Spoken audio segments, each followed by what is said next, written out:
आदाब। आप सबका हमारे YouTube channel education for revolution पर खैर मकदम है। जैसा कि हम लोग इस पूरे सीरीज़ में बात कर रहे हैं प्रॉफिट मोहम्मद सल्लल्लाहु अलैहि वसल्लम के बारे में, तो आज हम लोग इस सेगमेंट में तीन चीज़ें डिस्कस करेंगे। एक तो फतेह मक्का के बारे में, विक्ट्री ऑफ मक्का। दूसरी चीज़ हुनैन, जो ग़ज़वे हुनैन है उसके बारे में। और तीसरी बात तबूक, ग़ज़वे तबूक के बारे में। ये तीन चीज़ हम लोग इस पर डिस्कस करेंगे। तो पहली बात जो फतेह मक्का के हवाले से, विक्ट्री ऑफ मक्का के हवाले से, बहुत इंपॉर्टेंट ये एक इंसिडेंट है, क्योंकि वो मक्का जहां से प्रॉफिट को और प्रॉफिट के लोगों को बहुत सताया गया हो, जहां पर, और उनके सताने की वजह से, उन तकलीफ देने की वजह से उन सबको वहां से निकलना पड़ा हो, और जिनके सारे सामान लूट लिए गए हों, छीन लिए गए हों, बेइंतहा जुल्म किया गया हो, वही लोग जब वापस आ रहे हैं तो अब देखिएगा कि उनका कंडक्ट क्या होगा।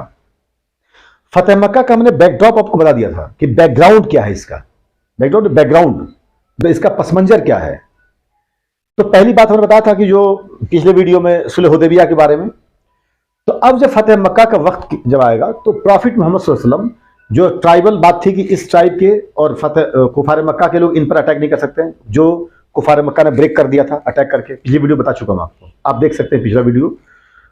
यहां पर अब क्या हुआ, जब ब्रेक हो गया तो अब प्रॉफिट मोहम्मद सल्लल्लाहु अलैहि वसल्लम अपने 10,000 आर्मी के साथ, जो सहाबी हैं, जो सब कंपेनियंस है प्रॉफिट के, 10,000, ये बहुत बड़ी आर्मी थी, अब तक की सबसे बड़ी आर्मी थी प्रॉफिट के फ्लैग के नीचे।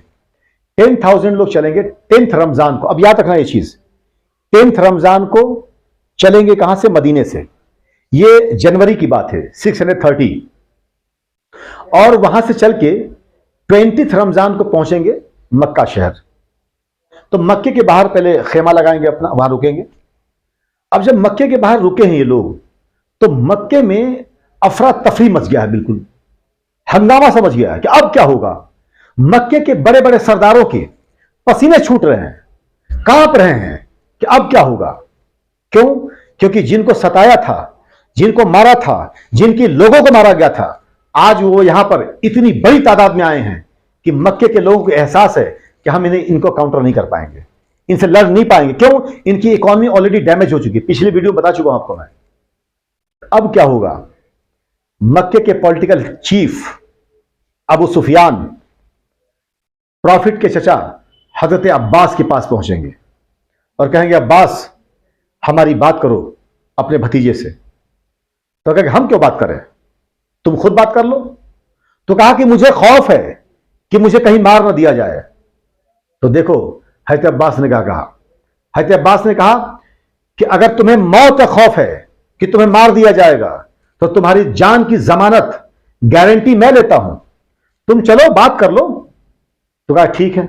चूंकि अब चचा जमानत ले रहे हैं, जो चचा उनके दुश्मन नहीं है, उनके बहुत करीबी हैं, तो उनके साथ हजरत अबू सुफियान गए। अब जब अबू सुफियान पहुंचेंगे वहां पर प्रॉफिट के पास, तो यहां से एक उसूल सीख लीजिएगा, एक तरीका सीख लीजिएगा जो प्रॉफिट की जिंदगी से सीखना है, कि अगर दुश्मन भी बात करने के लिए आपके पास आए तो उसे प्रॉपर रेस्पेक्ट दीजिए, बात करिए उससे, अगर बात करने आया है तो। जब अबू सुफियान आए तो प्रॉफिट उनके लिए खड़े हो गए। क्योंकि एक पूरे मक्के में पॉलिटिकल पावर की बात की जाए, राजनीतिक शक्ति जो कहते हैं, तो उसके चीफ थे वो, तो खड़े हो गए और प्रॉफिट उनको बैठाया, और बैठाने के बाद प्रॉफिट खुद बैठे। अब आप जानते हो बड़ों की बड़ी बातें होती हैं। अब दुनिया में जितने बड़े दुनिया में, उन सबकी औकात प्रॉफिट के जूते में लगे धूल के बराबर भी नहीं है। तो सोच सकते प्रॉफिट का आलम क्या हो, किस लेवल के प्रॉफिट का मामला है। तो प्रॉफिट ने यहां कोई बात नहीं कही कि हम तुम्हारे साथ ये करेंगे वो कर, कुछ नहीं। पैगंबर मोहम्मद सल्लल्लाहु अलैहि वसल्लम ने उनकी रहमत जोश में आई, उन्होंने कहा कि अबू सुफियान, तुम हमसे क्या उम्मीद करते हो? What do you expect from me? हमसे क्या उम्मीद करते हो? अबू सुफियान का जवाब सुनिए, कितना टेक्निकल जवाब है। अबू सुफियान ने कहा कि आप आली नस्ब हैं, बड़े खानदान के हैं, आप एक बेहतरीन रिश्तों के एतबार से आप एक बेहतरीन बाप हैं, बेहतरीन चचा हैं, बेहतरीन भाई हैं, बेहतरीन भतीजे हैं। आप रिश्ते के एतबार से जो भी रिश्ता हो सकता है उसमें आप सबसे बेहतरीन हैं। हमारे एतबार से आप रिश्ते के एतबार से भाई हैं। हम आपसे वही उम्मीद करते हैं जो हजरत यूसुफ अलैहिस्सलाम ने अपने भाइयों के साथ किया था। अब यहां पे एक छोटी सी बात बताऊं मैं, हजरत यूसुफ अलैहिस्सलाम एक नबी हैं, बनी इसराइल के, हमारे भी नबी हैं। उनके भाइयों ने उन पर बहुत जुल्म किया, बहुत ज्यादती की, लेकिन जब वो ताकत में आए, हाकिम मिस्र बने, अमीर मिस्र बने, तो अपने उन्हीं तमाम भाइयों को माफ कर दिया। तो जब अबू सुफियान ने ये बात कही हुजूर से, तो हुजूर मुस्कुराए और हुजूर ने कहा, अबू सुफियान, अगर तुम आज ये बात नहीं भी कहते तब भी हम सबको जनरल एमनेस्टी दे देते, हम सबको आम माफी दे देते। आज हम बदला लेने किसी से नहीं आया है, हम सबको माफ कर देते। और फिर हुजूर ने अपने अनाउंसर्स को मक्के में भेजा, अपने मुनादियों को मक्के में भेजा आवाज लगाने के लिए, जाओ ऐलान कर दो कि जो अपने घर में छुप जाए, रुक जाए, वो अमान में है। उसको हमने शांति दी, पीस दिया, एमनेस्टी दे दी, माफी दे दी। जो अबू सुफियान के घर में रुक जाए उसको भी माफी है। जिसके पास कोई घर नहीं है, मक्का खाने काबा की दहलीज में आके रुक जाए, उसको भी माफी है। कुछ भी नहीं है, किसी दरख्त के नीचे रुक जाए, उसको भी माफी है। पूरे मक्के को माफी है, सिवाय उनके जो मेरे खिलाफ तलवार उठाएंगे। बात समझिए आपको? प्रॉफिट ने कहा कि हमने सबको माफ कर दिया, सबको माफी है, एमनेस्टी टू ऑल है। It is amnesty to all except those who raise a sword against me, जो मेरे खिलाफ तलवार उठाएंगे। अब मक्के में जो बहुत खौफ था, बहुत हरास था, जो बहुत ज्यादा जो है वहां पर एक जो है बेचैनी सी फैली हुई थी, लोग सुकून में आ गए। अब हुजूर चलेंगे, मक्के में दाखिल होंगे, फातहाना अंदाज में हुजूर चल रहे हैं। अब लोग देख रहे हैं हुजूर को, हुजूर जा रहे हैं। यहां से एक आप मैसेज ले जाइए कि अल्लाह तबारक व तआला जब भी आपको कामयाबी दे, आपको कोई खुशी दे, तो सबसे पहले अल्लाह के सामने झुकिए, क्योंकि देने वाली जात उसी की है।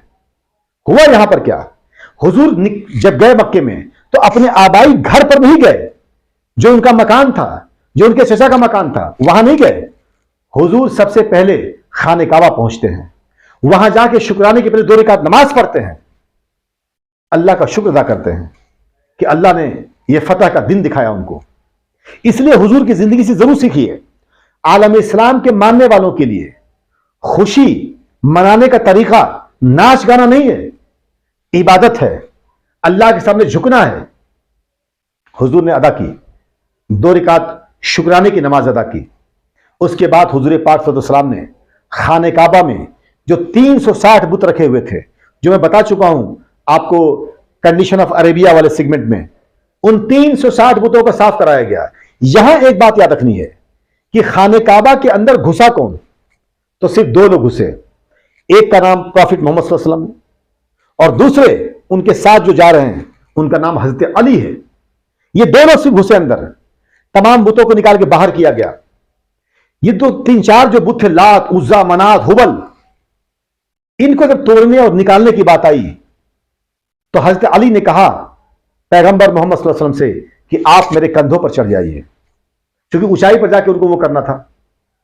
हुजूर मुस्कुराए और कहे कि नहीं, तुम मेरे कंधे पर चढ़ जाओ। यहां एक बात याद रखना है, जहां तक मेरी आवाज पहुंच पा रही है, पैगंबर मोहम्मद सल्लल्लाहु अलैहि वसल्लम के शाने पर, शोल्डर पर, शाने मुबारक पर पैर रखने का ऑनर किसी को नहीं है। यह ऑनर सिर्फ हजरत अली को है।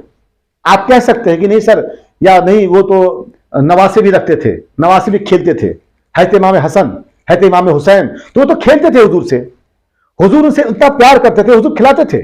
और ये हुजूर की शान है कि आमतौर पर आप देख लीजिएगा घरों में, चाहे किसी घर हो, हर घर में, हिंदू घर, मुसलमान घर, किसी घर हो, आमतौर पर नाना लोग जो होते हैं उनको अपने नवासों से बड़ी खास मोहब्बत होती है।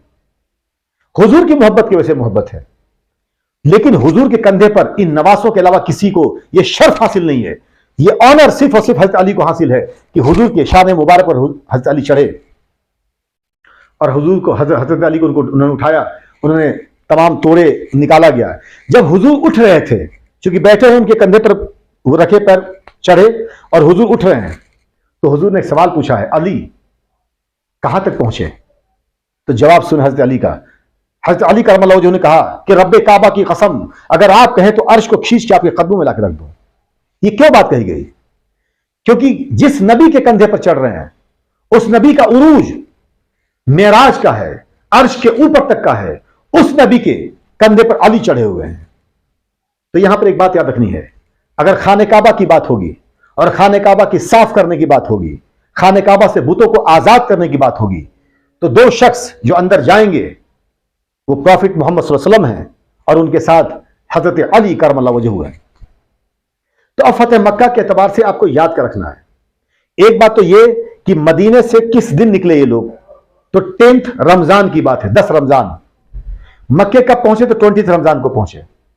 ये अगर क्रिश्चियन एरा की बात की जाए या ग्रेगोरियन कैलेंडर की बात की जाए तो ये कब का वाकया है, तो ये जनवरी का वाकया है, 630 की बात है। अगर हिजरी की बात की जाए तो 8 हिजरी है, ठीक है।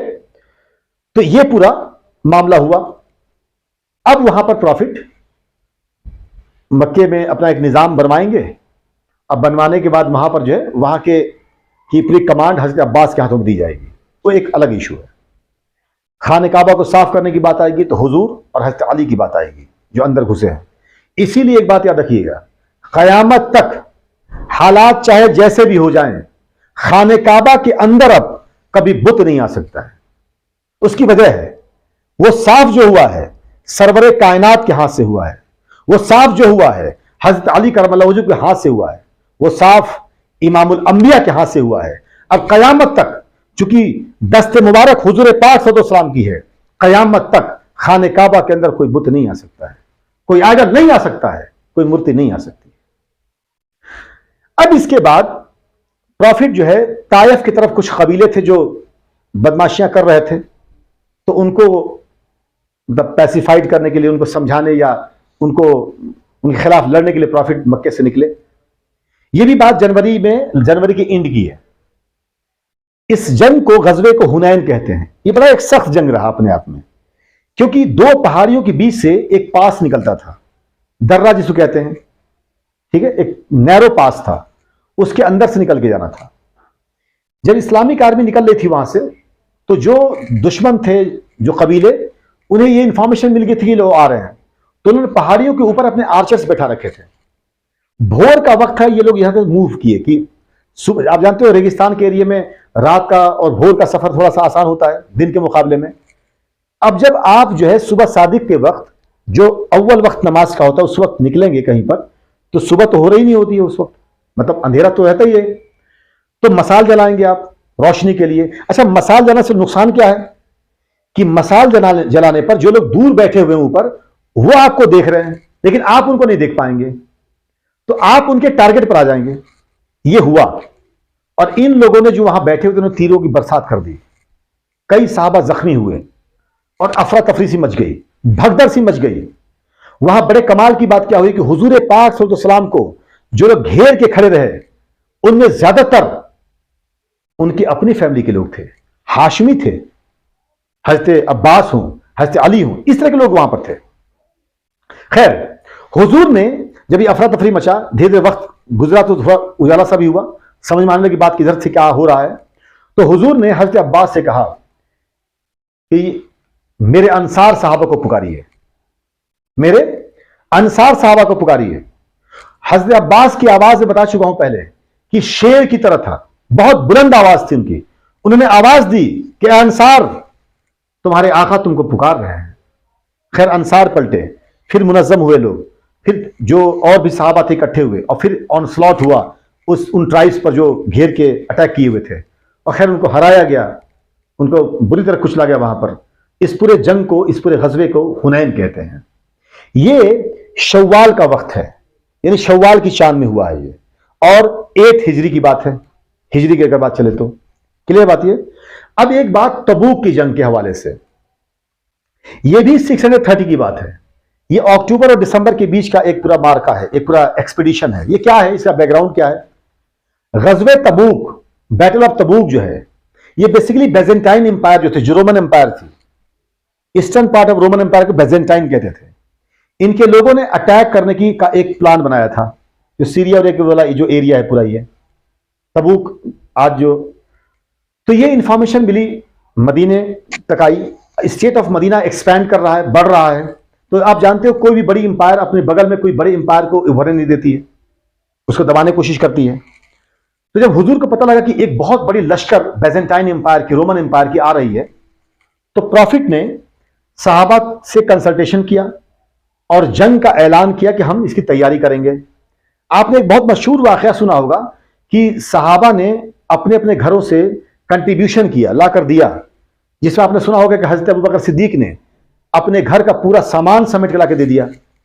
हुजूर ने पूछा कि अबू बकर अपने घर क्या छोड़ के आए हो?